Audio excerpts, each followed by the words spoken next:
He dropped him into the ropes. That's it. Tony Weeks starts a fight. And I guarantee, fight night. The boxing scene has erupted with chatter. Rumors swirl. Some suggest issues behind the scenes in Crawford's camp, while others point to the possibility of pressure finally catching up with him. But the loudest reaction comes from Canelo himself, who's furious over what he sees as blatant disrespect, a stolen spotlight. Is this simply a strategic withdrawal? Or could it be the start of an even bigger controversy? To jump to conclusions, but not in a million years did I believe that fight would end the way it did. Obviously very, very disappointed and down, but it is what it is. He's got to regroup, get himself back together and get himself back in the game. Terence Crawford has officially stepped away from his scheduled showdown with Canelo, just one day before the fight. The news has shaken the boxing world, sparking endless questions. Could it be a sudden injury, behind-the-scenes conflict, or something even bigger that hasn't been revealed yet? The last-minute timing has fans and analysts buzzing with speculation. People who don't wanna believe, they don't believe, even if it is true what I say or the proof is there.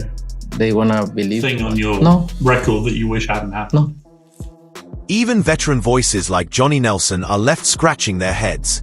The sudden announcement, the secrecy, and the overall chaos echo the kind of drama boxing fans have seen in past controversies. Was Crawford's team sitting on this information until the final hour? Or did the shockwave hit them just like everyone else? With no clear answers, speculation only grows, and the mystery deepens. Been popped up and you said it's fake news that the fight was off and all this sort of stuff was going on about some poisoning, scandal, foolishness, and they tried to shut this thing down. And I'm saying that's fake news. Yeah, I'm not having that. So let's wait and see. If it's true, that's a shame. You'll have to get to the bottom of it. But I'd heard this yesterday, but I just put it down as fake news. It's not real. So all we can do is react to what we know, so we can speculate.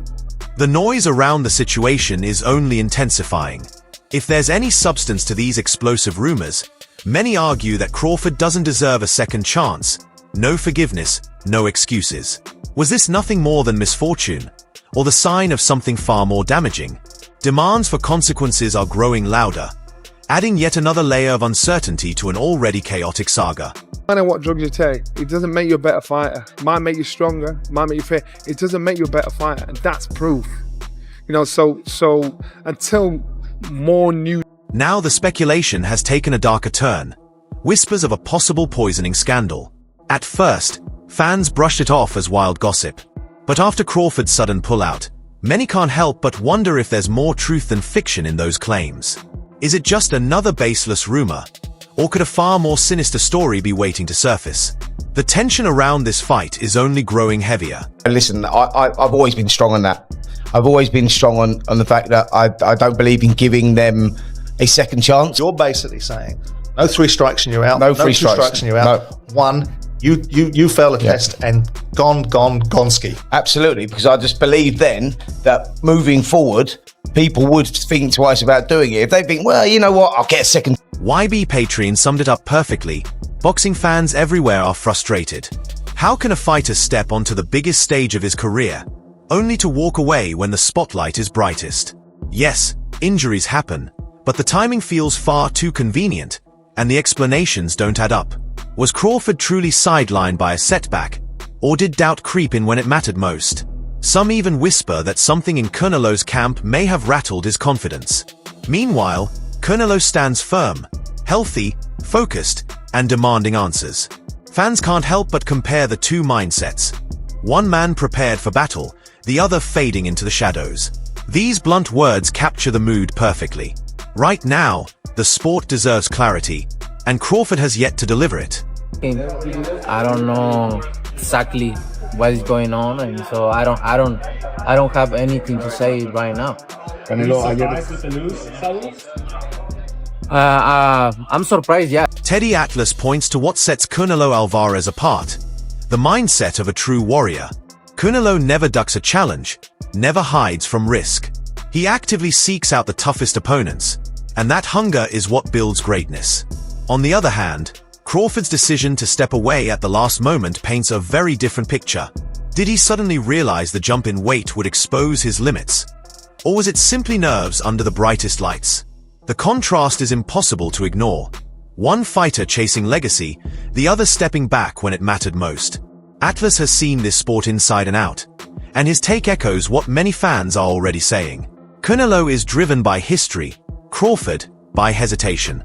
The fight may have crumbled for now, but the doubts hovering over Crawford only grow heavier with time. Like that, people schedule fights and then they pull out, oh, I was injured. Well, if you was injured, you won't be injured in 4 months. Canelo himself admits he's just as stunned as the rest of the boxing world. On the surface, he responds with calm professionalism, but it's easy to sense the frustration and disappointment running underneath. Like everyone else, he's left in the dark, and that's the real issue. Was it an injury, turmoil inside Crawford's camp, or simply doubt creeping in at the worst possible moment? Canelo has faced every type of opponent and never once backed down. That's why this last-minute withdrawal feels so bizarre. Why wait until the very final day to pull the plug? His composure deserves respect, but fans can see the reality. He's been robbed of the mega fight he dedicated himself to. When the biggest event of the year collapses overnight, it's only natural to wonder if there's something bigger, or even darker, being hidden. For now, all we're left with are questions and Canelo's stunned reaction. What he wants to do. He wants to fight the best guy available. He was ready to fight the best guy available, the world champion. So give me the next best guy. Well, this guy, you sure? I mean, you want it? Yeah, I want. Frank Warren isn't holding back his frustration, and it's hard to blame him.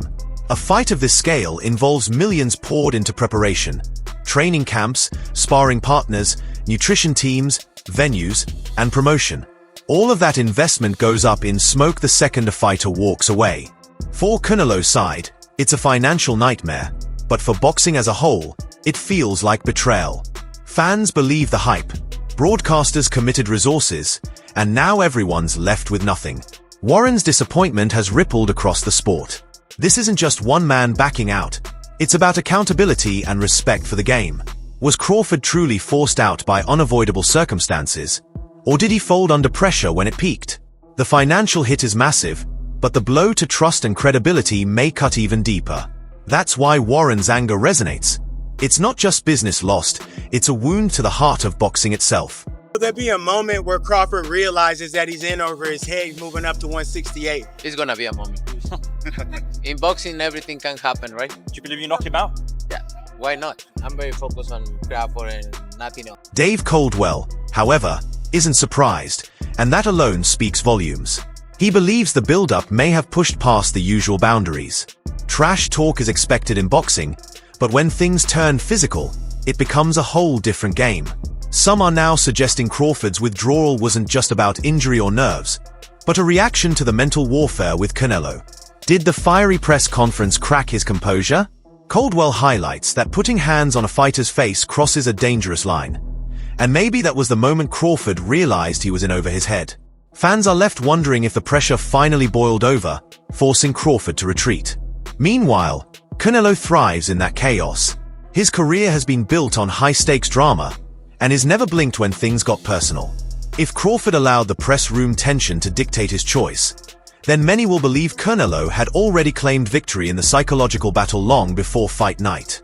Well, he's pissed off. I mean, he was a big fight. He's trained very hard. If you don't fight, you don't get paid. You imagine the cost involved in a training camp, booking places to set the camp up, bringing the sparring partners in, the nutritionists, the chefs, trainers and everybody, and you don't get paid. It's a massive loss. You can't insure it. Or if you do, it costs a fortune to insure. But very, very disappointed. Canelo Alvarez had warned this scenario was always a possibility. Stepping up to 168 was a massive gamble. And in Canelo's eyes, Crawford would eventually realize he was in over his head. Canelo's confidence has never wavered. When asked about scoring a knockout, his reply was blunt: why not? That kind of belief comes from years of battling the best, adapting to every style, and proving himself at the highest level. So was Crawford's sudden withdrawal a quiet admission that Canelo had been right all along? Many insiders seem to think so. Facing Canelo at super middleweight isn't just another challenge, it's a career-defining risk. For Canelo, it's business as usual. For Crawford, maybe the weight of that reality became too much. Fans are left asking if this was the moment he finally saw the truth. If that's the case, then Canelo's warning has turned prophetic, and Crawford's reputation may never look the same. I'm not surprised. Does that cross the line, do you think? Yeah, it does. Listen, the presser was good. It was a great presser, back and forth, poking each other, but not too far. But once you get physical and you touch a man's face. Greg Hackett sums it up perfectly. Canelo Alvarez has seen every style imaginable. Southpaws, heavy punches, slick technicians, relentless pressure fighters, he's faced them all. That depth of experience gives him unshakable confidence, because nothing in the ring catches him off guard anymore. And that's exactly why Crawford's withdrawal feels so suspicious. Against a fighter like Canelo, nerves can rattle even the most gifted challengers. Hackett points out that Canelo doesn't fear opponents. He studies them, adapts, and breaks them down piece by piece. Could it be that Crawford realized this too late? Especially after seeing Canelo's camp fine-tune every weapon? Fans are already whispering that Crawford may have underestimated just how complete Canelo really is until reality hit. Hackett's point is undeniable.